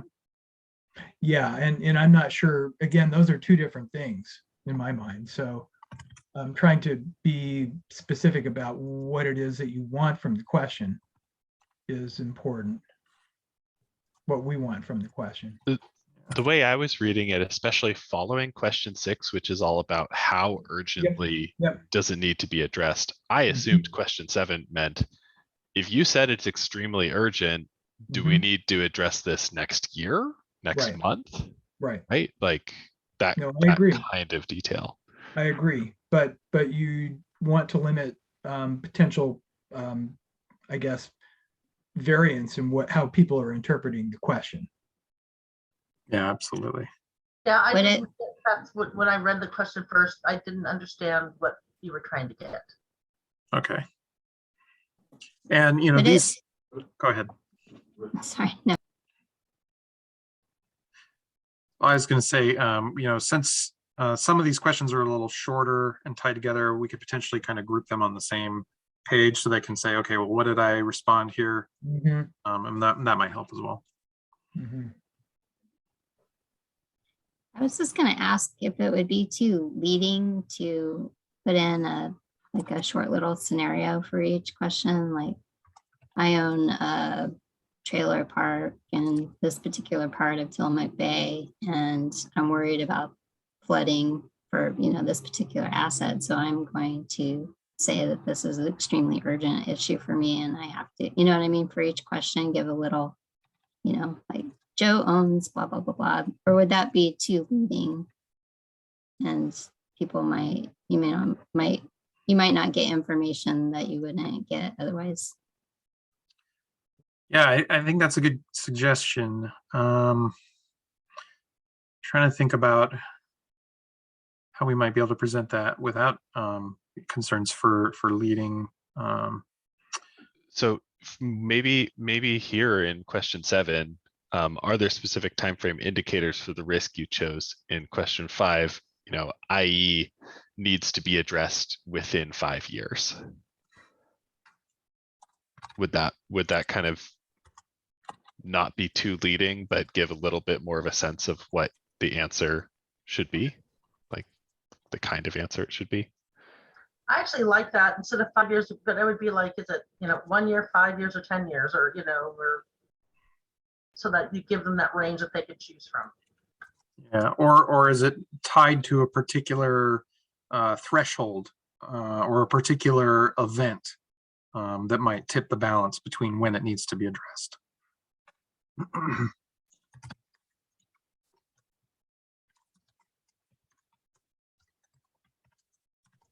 Do you have a question in there about, so Barry, so what I'm thinking is our fire department is in the tsunami inundation zone. We should move that out immediately. I do not have $10 million to move the fire department out. I can't find grants.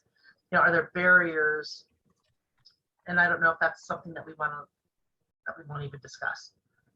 I think that's a great listening session question where we can kind of unpack some of those, like, okay, here's the risk and the hazard, and how are we going to bridge the gap to a potential solution to it? So that would be really, really useful in the listening sessions, I think.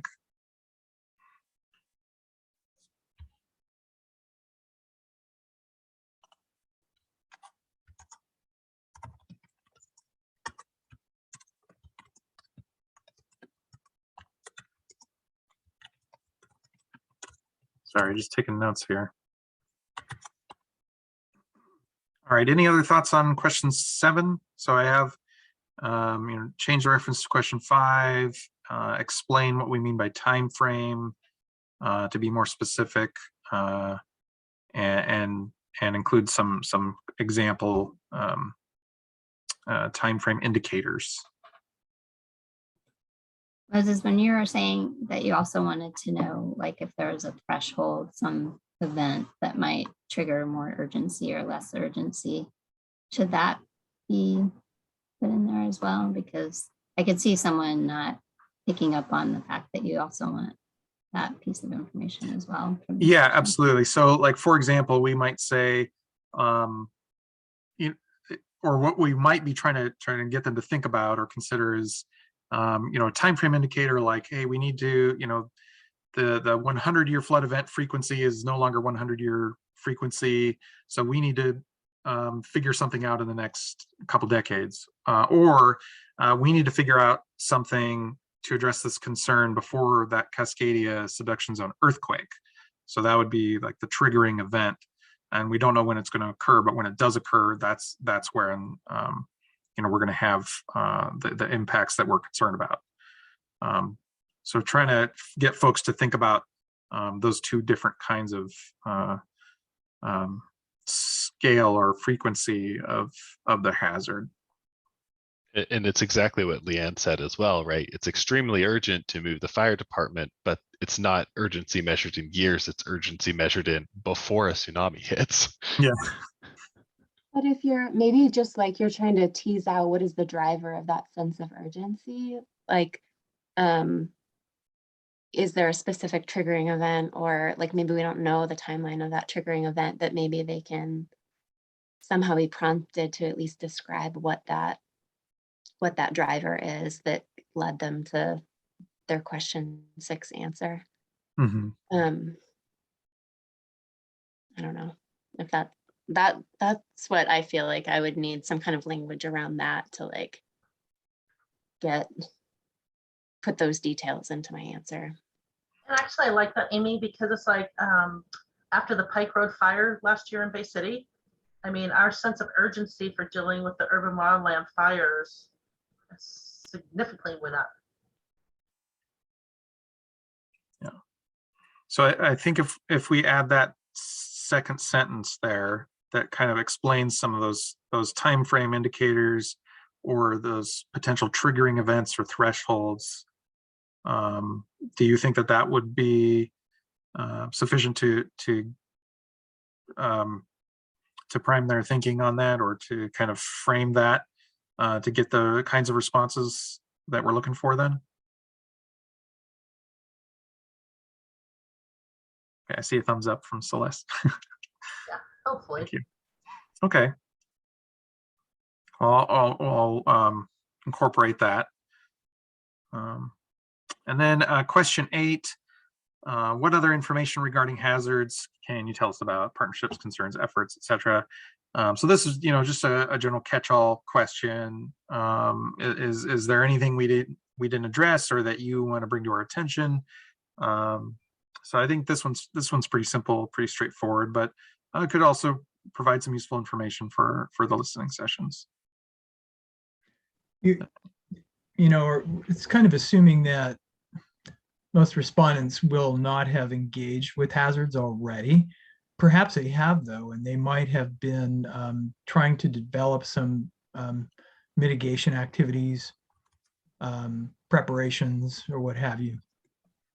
So maybe broaden it to efforts to mitigate, or yeah, if we could be a little bit more specific that way. Efforts to address hazards, something general. Yeah, we could certainly include efforts, or you say planning efforts, maybe for one. Sure. Or and then we could also add projects, mitigation projects, or adaptation actions, maybe even is sure. More broad, and then that would be more consistent with a lot of the language we've been using in this process. Yeah. Partnerships is starting to go there, and so that would allow people to elaborate.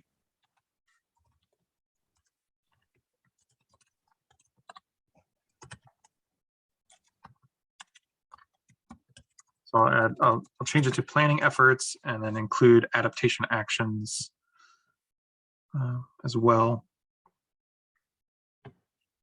I was trying to look quickly to see if I missed it or not, but because there has been quite a few planning efforts in Tillamook County around this topic, it might be good to say something how you're going to build on those previous efforts, just so people feel like, oh, we went through that, and we talked about that already, and now we're doing something new. I know that was an issue in this beginning of this conversation. Okay, that seems like something we can include either in the introductory pages or on this closing page to kind of indicate what direction we're headed. That's what I was So thinking, yeah. Okay, Yeah.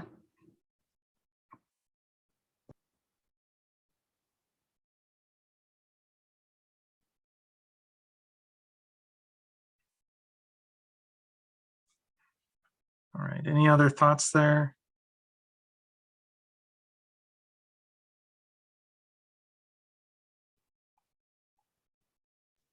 No, just good job on that whole effort. Okay, thank you. Thank you. I appreciate that. All right, well, we're running out of time here, so before we're done, the other exercise that I wanted to run through really quick, and I think that's all we'll have time for, is to start identifying who some of our potential stakeholders are going to be that we're going to reach out to. So I took, I mean, we've talked about a lot of these organizations and people. So I've been taking notes on that, and then also pulled from the Google Jamboard that we did last month to try to include them on this list here. And so you see, this is generally organizations, and I apologize here for all the acronyms. I didn't have a ton of space on the slide to cram it all in there, but I just wanted to make sure that we've all kind of talked about who's all we're going to be reaching out to, and it could include multiple individuals from one organization or just multiple organizations within that sector. But so here's what I've come up with so far from our discussions. So I wanted to see if we could add to this list a bit before we're done today. So ports, I'll just start there. To my knowledge, it's Garibaldi and Port of Tillamook Bay. Is that correct, Mike?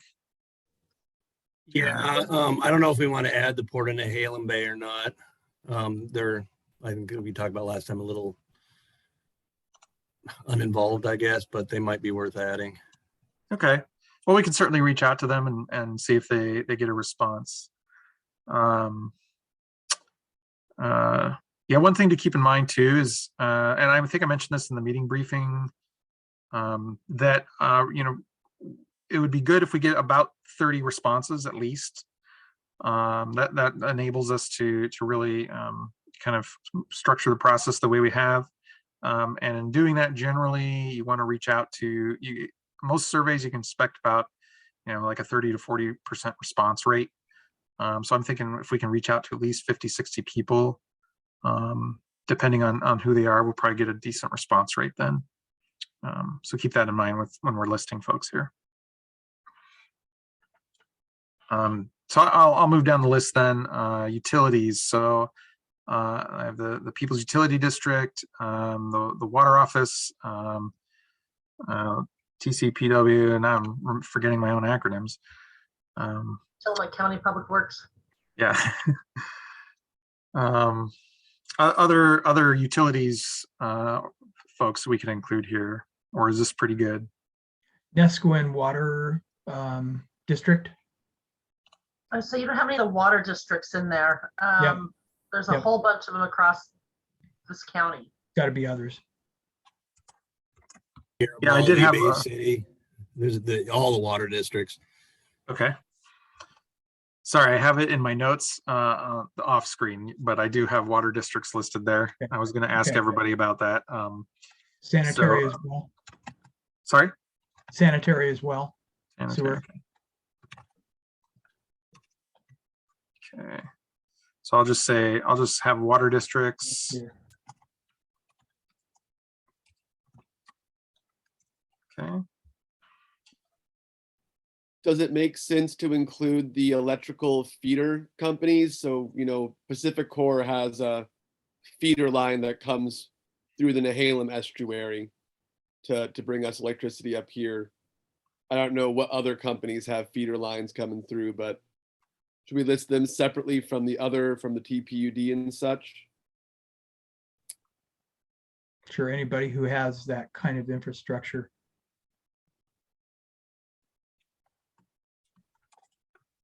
So I'll put Pacific Core then. Were there any others? Bonneville, I think, has big transmission lines that come in. Okay. I don't know how engaged either one of those will be. I know Pacific Core is kind of tough to engage with, but you know, they're there. Okay. So we also have the cable landings. There's one in Pacific City. I think, didn't Tierra Del Mar try and build one? There's one in Nadana. And who would be the stakeholder there? Who would be the organization we'd include?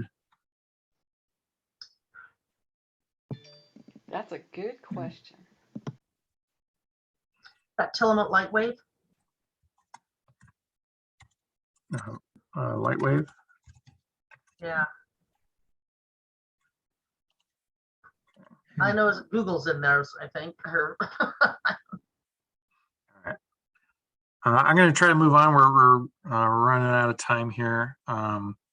Transportation, I have ODOT, Federal Highway Administration. Any other biggies we can put in there? County roads, public works. Yeah, Public Works. Okay, and I'll put my notes here. You actually have them up in the utilities. Probably under utilities, but it's Okay. different. Okay. Do you need the bus system, the transportation Oh, yeah. district? Yeah. Transit.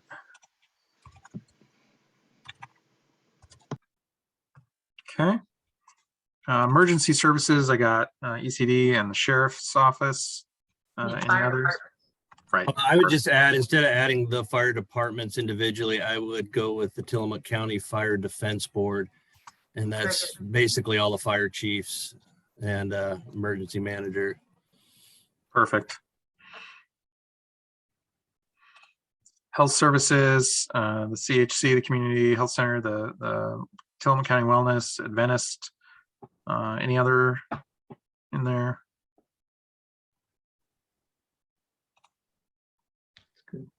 Okay. Social services. In the previous meeting, we mentioned the CARE organization, Habitat for Humanity. I wasn't sure any others in Tillamook County. What about the food bank? Yeah. That's a big one. That'll get us to some of those vulnerable populations too. And the only other one that comes to mind is there's like a women's crisis center, but I don't know if they would be a good stakeholder to reach out to in this instance. But Any other thoughts on that one? Can't hurt to include it. Yeah, I think you're right. Absolutely. So there's Parks. Tillamook County, sorry, Tillamook County. Frank Hanna, who does he work for you guys? Tillamook County Counseling. Counseling. oh yeah, there's a Tillamook County Counseling Center. I forgot, what does CARE actually do? I know, but I can't think of the top of my head. I'm kind of getting down the road of somebody representing the homeless population, because we have so many people living along the banks and that type of stuff. That's CARE. Okay. Yeah. They Would were running we- the senior centers that are closing, but they help vulnerable. I knew that, but I housing assistance. Yeah. Okay. Parks, I had OPRD.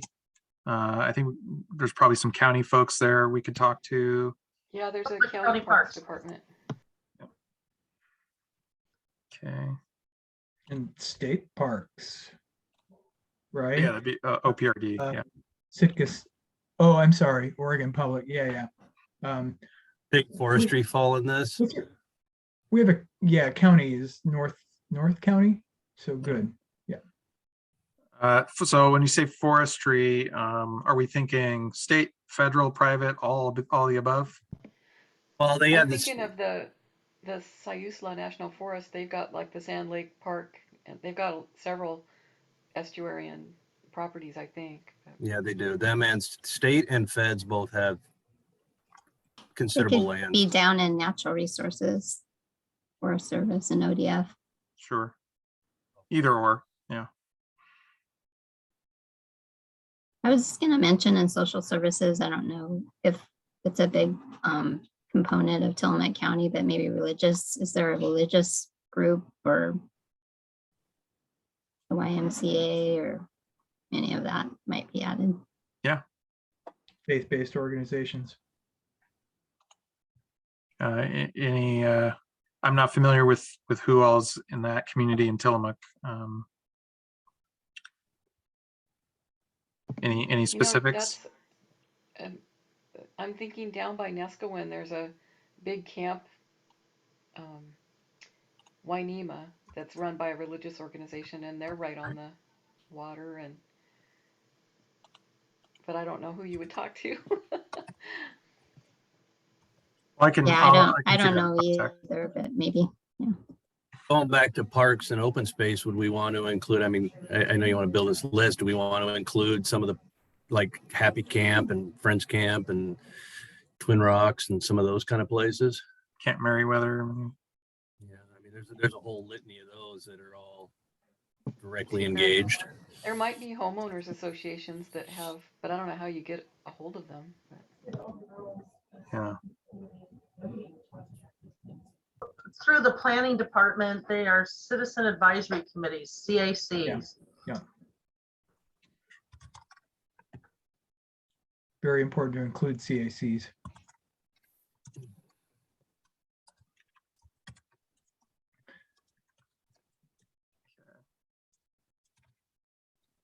All right. I have the 3 school districts I could identify. I'm not sure if I missed any for college. schools. Sorry? The college, TBCC. Right. Of course. Community centers, this one I was struggling with a little bit. I mean, I identified the tribes. Kiawanda Community Center. Say again, sorry? Kiawanda in Pacific City. Okay. Volunteer staff right now, but still it's where our offices are located, and normally we'd have a director. NCRG in Nehalem, the North Coast Rec District. That's a popular community spot. Okay. I'll lose my page here. How about the Pioneer Museum? Well, and I was gonna say Pioneer Museum. We've got Kilchis, and I don't know where this would fall, but we got the Kilchis Point group. We've got Garibaldi Cultural Heritage Initiative.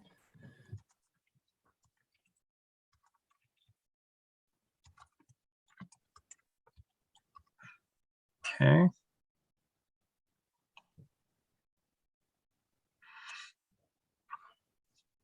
All right. Does Business. Rockaway have anything? I don't know. Or not. It seems like they had a community center for a while, but I don't know if it's active anymore. I know Neatarts has a community center as well. That's active. Oceanside also. Where's the creamery, cheese factory in here?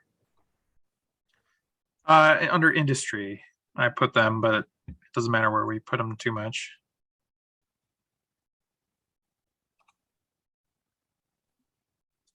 Thanks, Zach. Zach's got to jump off. So I think this list of stakeholders is in the like initial listing of industry that we had. It will, I think, get split out a little bit based on the new categories that we talked about an hour ago now. Yeah, and this was really just to kind of organize our thoughts and who to reach out to. Also, it doesn't matter a whole lot how we categorize them at this point, because we'll just categorize them later based on who actually responded. So, and I think this. Oh, sorry. Yeah, I was just gonna say, I think this is a prime thing that we could put as like a Google document, and then folks can put comments in for everything that we've missed, because we have missed stuff. That's a great idea, Colin. I can do that after the meeting. We'll drop it in a Google Doc or a spreadsheet and send it out to everybody. And if there's additional ones you think of in the next week or so, we can add to that. Because I do want to be mindful of people's time. There's a lot in the industry category because we have a lot of stakeholders that are active in, like Pelican and some of the fishing associations. So there's the industry list alone of participants is huge. Yeah. All the like Stimson and all the other forest companies up there. There's a lot. We could have a page just on that alone, I think. Yeah. And they care.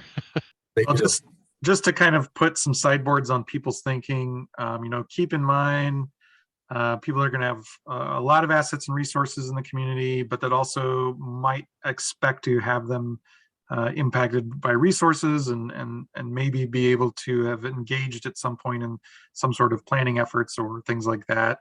And so that way, we're really kind of maximizing our how we're utilizing our responses. Yeah, and emphasis is on estuaries. Yeah, that as well.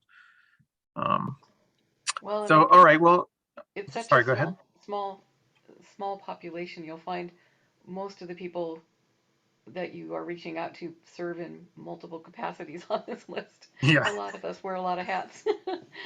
And it's the Oregon way, all right, well, just to be mindful of people's time, because we are at 11 o'clock now. So I'll put this on a Google Doc and send it around and invite people to continue adding to it. I would like to, I mentioned earlier, I would like to send out the survey on Monday, the 31st, give people 2 weeks to respond. Our next meeting will be February 16th. And I'll be checking responses throughout, so I'll be starting to compile some of this information. And we can look at some of the preliminary results then on the 16th. And then we'll be talking about our listening session questions and start to be designing that, because I think we can do a lot of that ahead of time and then kind of tweak it based on the responses we get. And then the last thing I just wanted to put in front of everybody here, and I'll send this out in an email too, since we're out of time here, but I wanted to throw out some potential dates for the listening sessions to get them on people's calendars. So I came up with 5 dates here, end of February and into mid-March.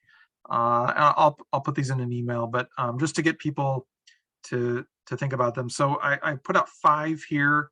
As you saw, Mike in his presentation, they only ended up conducting 3 listening sessions based on their responses, which they had, if I remember, I think 46 survey responses. So we probably won't need all 5 dates. And if we need to, if we can't get enough people in the room at one time, we can do individual interviews using the exact same questions and get our information that way. So I thought maybe we can save the date for these 5 dates and then later determine exactly which of them we will be using and how many based on our responses. So, but I'll send that out in an email. Yeah. Real quick, and I'm sorry to do this. I got to apologize because I was really multitasking today because we got that $62 million, and needless to say, my phone and emails have been exploding today. So I did more listening than I did talking, but I wanted to throw out there, we just started working with Nearspace. I think everybody in here is familiar with what they do. And they're doing a lot of 3D imaging, and they're going to do a 3D imaging spread for us of the jetties before, during, and after construction. And some of their capabilities are phenomenal. And while they're a for-profit organization, they are doing a lot of, they're looking for projects to do for no cost for local organizations and agencies that can help with stuff. And I think maybe if just a couple of us wanted to meet with them and see what they could do for this, because I think if we're able to get them to do some solid 3D aerial imaging of some of the projects we're talking about, might be huge for us. Yeah, absolutely. I'll reach out to you in an email separate, and we don't need to include everybody for the initial and kind of make that connection, because I think it's worth looking at. Yeah, absolutely. I'd like to be involved with this too, because I'll be working with them a little bit with TEP getting our drone program off the ground. You and I should probably talk as well, because I just hooked them up with the fire department as well. So awesome.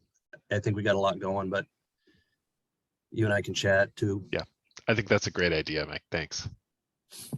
Yeah, Mike, please send an email and we'll set something up to talk about that.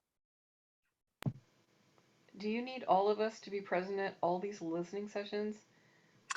All right, so that's a great question. So you are welcome and invited, and not necessarily excluded from participating in the vulnerability assessment process. So you can respond to the questionnaire and participate in the listening sessions. If you don't want to, that's fine. But since you all are stakeholder representatives as well, it would be important to get your feedback in this process as well. So sorry, I Well, didn't was mention that wondering earlier. If you really wanted us to save the date, because I have conflicts with some of these dates. Yeah. Right, yes. Yeah, please save the date and please let me know, if I get a critical mass of responses saying, hey, I can't do the 3rd or whatever date it is, then I'll come up with some other dates and times. So. And these are going to be in-person meetings? Well, Zoom for the time being. The state right now, we're prohibited from doing in-person meetings like this unless it's absolutely necessary. So my expectation is that these will, given the time frame, they'll be facilitated over Zoom. Thanks. All right. Well, thank you everybody for your time today. Sorry to run over long.